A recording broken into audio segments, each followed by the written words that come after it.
रामधारी गुप्ता उच्च गति अभ्यास खंड 1 प्रतिलेखन संख्या 5152 स्पीड 100 शब्द प्रति मिनट रेडी स्टार्ट।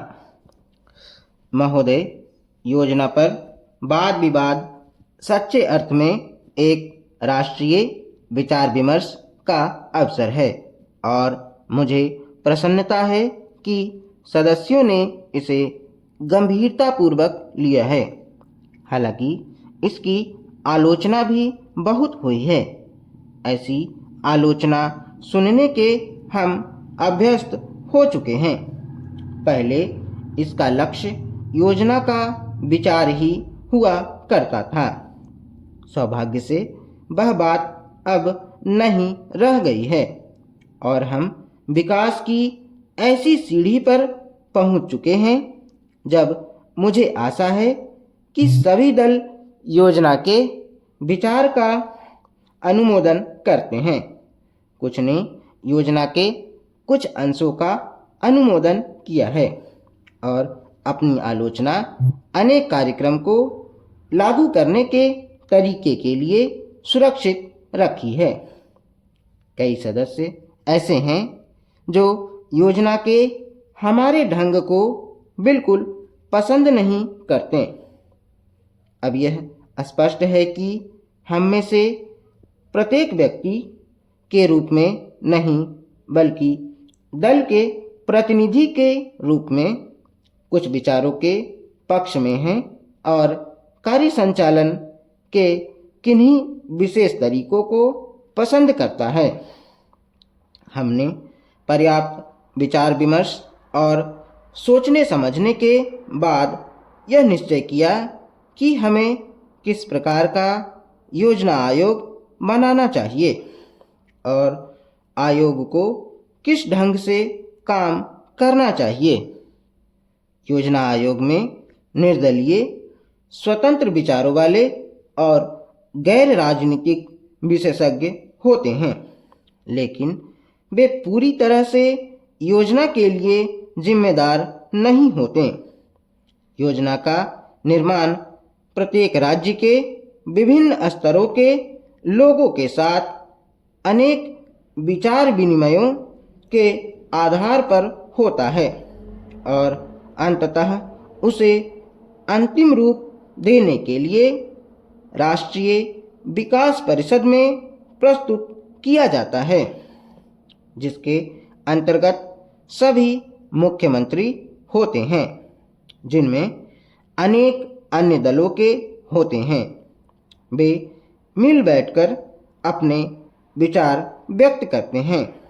यह ठीक है कि इन बैठकों में मतभेद भी होता है, जो सामान्यतः योजना के तरीकों को लेकर नहीं बल्कि अधिकांशतः इस पर होता है कि किस राज्य को कितना पैसा मिलना चाहिए।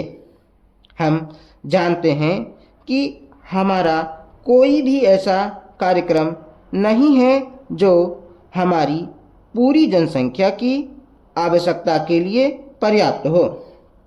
सभी समय उपलब्ध साधनों और जनता की आवश्यकता के बीच सामंजस्य के लिए प्रयास करना होता है।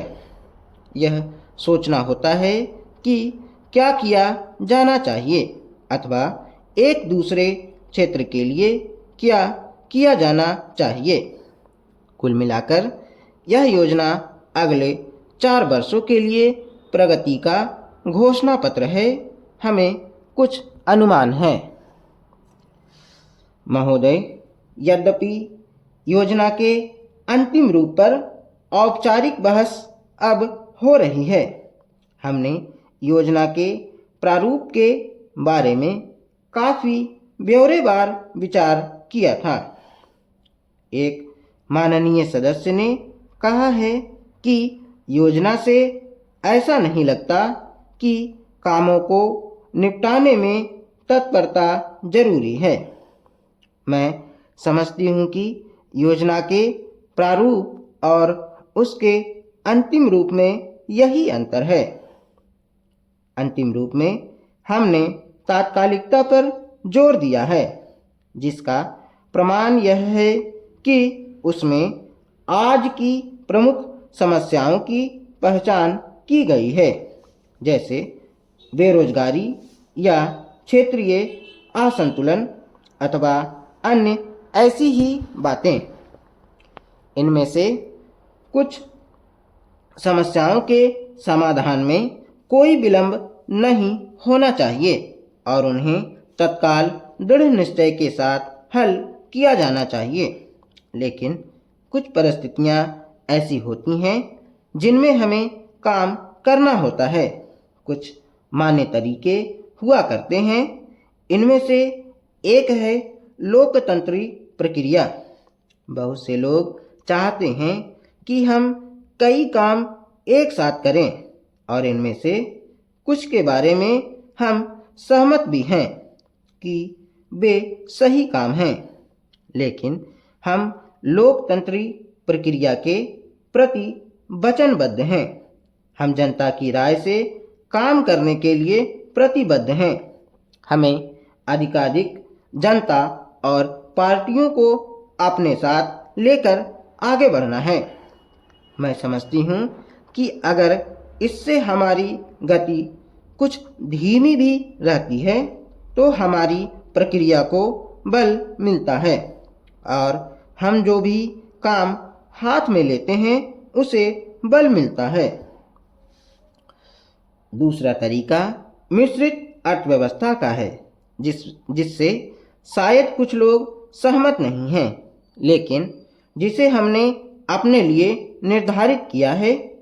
ऐसी अर्थव्यवस्था की अनेक त्रुटियां भी होती हैं, लेकिन हमारे देश में आज जो परिस्थिति है उसमें हमारी सरकार, हमारे पूर्ववर्तियों और आज के सहयोगियों ने यह अनुभव किया कि हमें इस तरीके को अपनाकर चलना चाहिए। मिश्रित अर्थव्यवस्था का अर्थ मेरी समझ से यह नहीं है कि कुछ समृद्ध परिवारों को इसका लाभ मिलता रहे। कृषि या लघु उद्योग जैसे अनेक क्षेत्र कमजोर वर्गों के लाभ के लिए निजी क्षेत्र में रखे गए हैं और हमारी मिश्रित अर्थव्यवस्था के अंतर्गत अपने लिए लोगों को अनेक कार्यक्रम अपने हाथ में लेने के अलावा उनमें अपने लिए काम करना चाहिए। मुझे मालूम है कि स्वाधीनता के तुरंत बाद जो स्थिति उत्पन्न हुई थी उसका कुछ परिवारों, ग्रुपों, व्यावसायिक घरानों ने निजी स्वार्थ के लिए लाभ उठाया।